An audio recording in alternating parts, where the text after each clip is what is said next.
हाय France, किसी ने बड़ी ही खूबसूरती से कहा है कि अपनी जिंदगी का हर एक पन्ना खुशी, जिज्ञासा और आशा के साथ खोले, क्योंकि कब क्या चमत्कार हो जाए कोई भी नहीं जानता। हाय फ्रांस, मैं हूं आपके साथ एक मीरा। चलो आज कुछ नया सुनते। सबसे पहले तो आपको मतदाता दिवस की बहुत बहुत शुभकामनाएं। हम तब तक की छोटी सी कहानी सुनते। एक बार एक दुनिया के बहुत अच्छे और बहुत बड़ी बिजनेसमैन, जिनका बिजनेस बहुत अच्छा चल रहा था, दिन में मीटिंग खत्म हुई और वो साहब कुछ काम कर रहे थे, तो अपने नौकर को कहा कि तुम जाओ कॉफ़ी बना कर ले आओ। नौकर जैसे ही कॉफ़ी बनाने के लिए गया, बैठे थे वो सेठ जी, तो अचानक से उन्हें बेचैनी से होने लगी।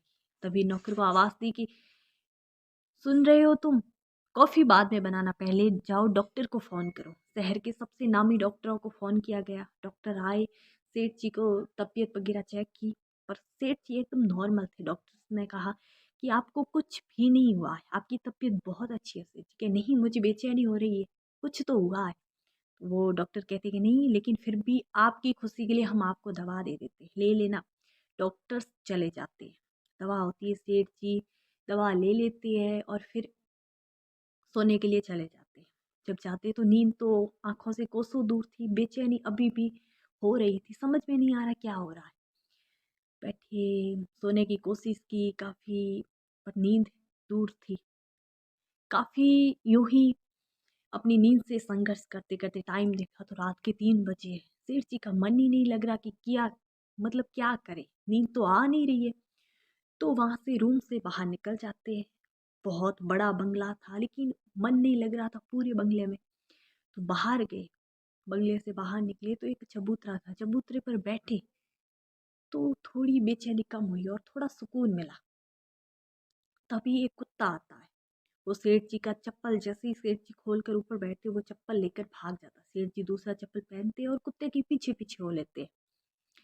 कुत्ता जाता है, एक झोपड़ी थी, झोपड़ी के आगे कुत्ता चप्पल डाल देता और जोर से चिल्लाकर आगे निकल जाता। सेठ जी को चप्पल ही चाहिए थी। वो चप्पल पहनकर जैसे ही वापस रवाना होने को हुए, एक महिला की आवाज़ आती है। झोपड़ी के अंदर से कोई रो रही थी। सेठ जी को समझ में नहीं आया कि सुबह सुबह के टाइम रो कौन रहा है और क्यों रो रहा है। फिर सोचा कि पता नहीं, दुनिया के बड़े अजीब नियम है, लोगों के अपने अपने कानून कायदे बनाए हुए हैं। रो रहा है, हमें क्या करना, निकल जाते हैं। सेठ जी, फिर मन में आता कि नहीं, एक बार पूछना चाहिए, मैं यहाँ तक आ ही गया तो पूछ ही लेता हूँ। तो अंदर जाते तो एक महिला रो रही थी। उनसे कहा कि आप रो क्यों रहे हो, सुबह होने वाली है, रोने का कोई कारण, क्या हुआ? तो महिला के ने कहा कि मुझे कुछ नहीं हुआ है, ना मुझे किसी की बात बुरा लगी है जो मैं रो रही हूँ।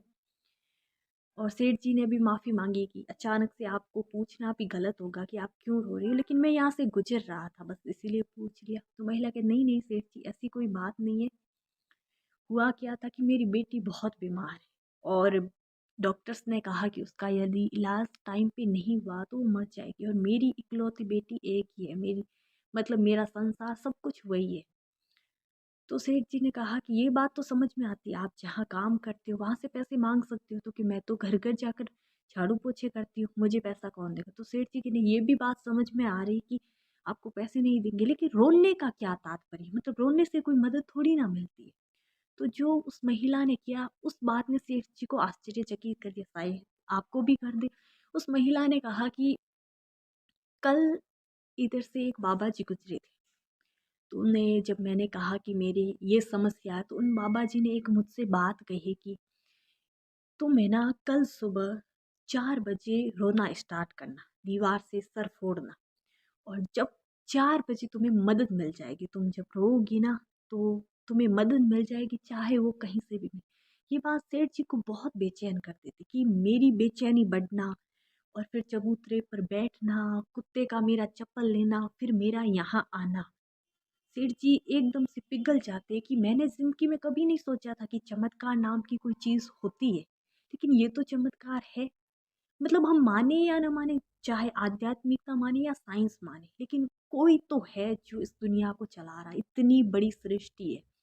तो सेठ जी सोच रहे कि 4 बजे ये रोती और 4 बजे पहला मैं ही इंसान है। तो सेठ जी ने उसी टाइम फ़ोन निकाल कर डॉक्टर्स को फ़ोन किया कि यहाँ पे एक बच्ची का इलाज करना, आप तुरंत आ जाइए एम्बुलेंस लेकर। तो एम्बुलेंस आती है, उस बच्ची का इलाज होता है और सेठ जी कहते हैं कि आज से तुम मेरे घर पे ही रहोगी, जहाँ पे मेरे घर की साफ सफाई कर देना, सारा काम कर देना और फैक्ट्री में दिन में कर देना, और वहीं पे सर्वेंट के रहने रहने के लिए जो एक रूम है उसमें रह लेना और अपनी बेटी का कहीं एडमिशन करवा देना।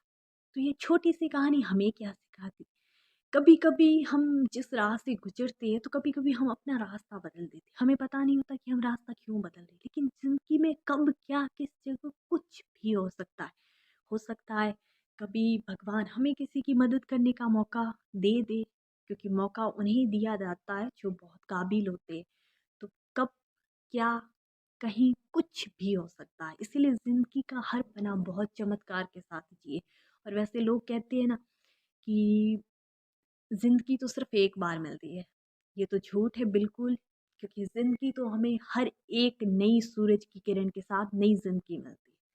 एक बार तो सिर्फ एक मौत मिलती है, इसलिए ज़िंदगी का हर पल बहुत खुशी के साथ, जिज्ञासा के साथ जिए। और स्पेशली स्टूडेंट्स से कि अ, हमारे परसेंटेज कितने बनते हैं, हम मेहनत करते उतने मिलते हैं या नहीं मिलते, कभी मेहनत से ज़्यादा मिलता है। इस इन सब बातों से भी ज़िंदगी की सीख बहुत मायने रखती है। ज़िंदगी में जब भी ज़िंदगी कुछ सिखाए तो सीखने के लिए हमेशा तैयार रहिए। और कब क्या कुछ हो जाए हम कभी नहीं जानते, क्या पता हमारी लाइफ में कोई एक अच्छा दोस्त, कोई अच्छा टीचर्स कभी भी कुछ भी हमें स्पेशल सिखा दे, बहुत अच्छा सीख लिया, हमें कुछ भी नहीं पता। इसलिए ज़िंदगी में हमेशा आगे बढ़ते रहिए और जिज्ञासा और आशा को बनाए रखिए। और हाँ, साथ में मेहनत भी कीजिए। And thank you so much. मैं फिर वही कहूँगी जो मैं अक्सर कहा करती हूँ कि महान लोग अच्छा ही काम नहीं करते, बल्कि वो जो भी करते उसे अच्छा बना लेते।